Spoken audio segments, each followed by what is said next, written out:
This is Rosemarie Nichols McGee of Nichols Garden Nursery, and her company is one of the few second-generation seed companies that ships all over the United States, and she is also the co-author of The Bountiful Container.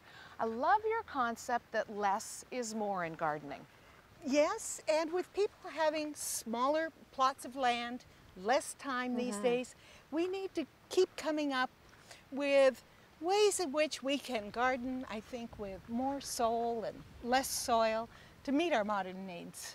Well, you've been doing it for a long, long time, so seed starting's easy for you. It's daunting for some of us. Well, people are intimidated because they're used to seeing these little flats where everything is, looks like it's half grown. But each seed has the DNA, it's genetically programmed to go. And I tell people, your ancestors have been doing this for thousands of years. It's not in vitro fertilization. What do you think is the next step in seed starting? Well, I have something over here that I'd like to show you today, Ann. I'm wondering what you're up to. You've always got some innovative ideas. Well, the last few months I've been experimenting with growing on straw bales. I'd like to show you what I've been doing here. These are wheat straw bales. They're tied with synthetic twine because that won't break down for a couple of years. And wheat straw is more weed-free than other types of bales that you might see. How did you come up with this idea? Well, necessity is always the mother of invention, and I needed to have a barrier at the Seattle Flower Show. So I planted it with salad greens and put nasturtiums dangling around the edge to gussy it up. All right, so what's the first thing that we need to do container gardening in a straw bale? The first thing we do is get the bales and soak them. Okay. Put them in where you know you'll want them to be, because once they're wet, they'll be very heavy. How long do I soak them? About a week. Then they're ready for planting. What's the first thing we do? Well, I like to kind of rough up my surface a little bit because I'm going to put this compost on top. And I feel like the roughing it up gives me a few more pockets to hold this compost. So that we don't really need to dig out this area? No. Well, would you like me to do that while you... I'll just take a cue from you. That's it? Yeah, I think we've got enough. And it's actually a pretty light layer of compost, but part of what we're doing with this is we're giving a surface for our plant, for our seeds. And that's all you'd need? We're adding some different organic matter, and compost is rich in nutrients. Boy, all the worms in there. That looks great. So we kind of want to get this into all the little crevices that we've made with the digger. Because this is our seed bed, and I think we need just a little more compost. And so let's just kind of spread this on. This really, it supplies our base of plant nutrients. It's amazing that you don't need all that much. How would you say that there's about an inch there? Yeah, about an inch, maybe an inch and a half in the center, because we do mound it up just a little bit. But this will do the job, and it also will keep the seeds evenly moist, and we'll have a happy little garden here. What I'd like to do is plant peas.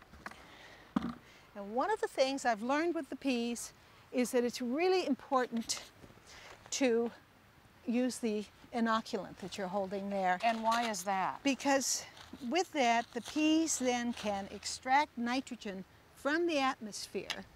And we're just going to put these in here. All right, how much of the inoculant should I put on there? Do it enough so that they turn black. Oh. You really want to coat the seeds with this.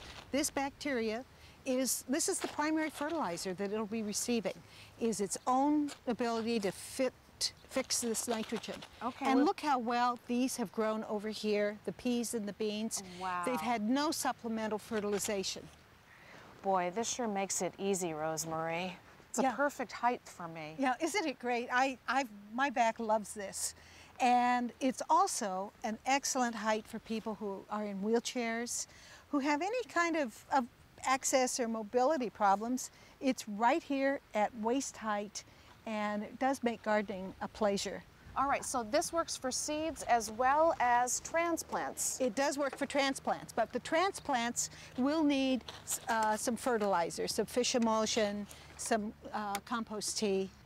This Merlot lettuce is going right in here, and I'm just going to kind of make a little pocket.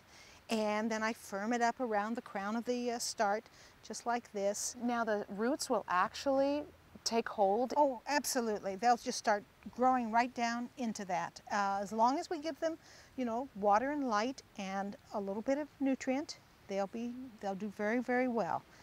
And the lettuce crops have been especially easy to handle, and they look nice up here. There's also less damage from slugs. I won't say that it's 100%, but you do have pretty good control.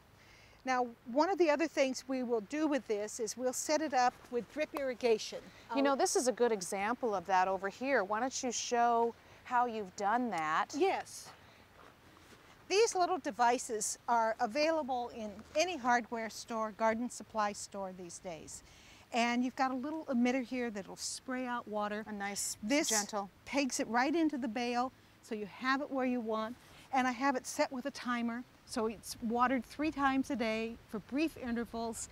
And then once a week, I come in and I give it a really good soaking. And you always want to do that with drip irrigation. Well, Rosemarie Nichols McGee, thank you for showing me your boxed lunch. Thank you, Ann.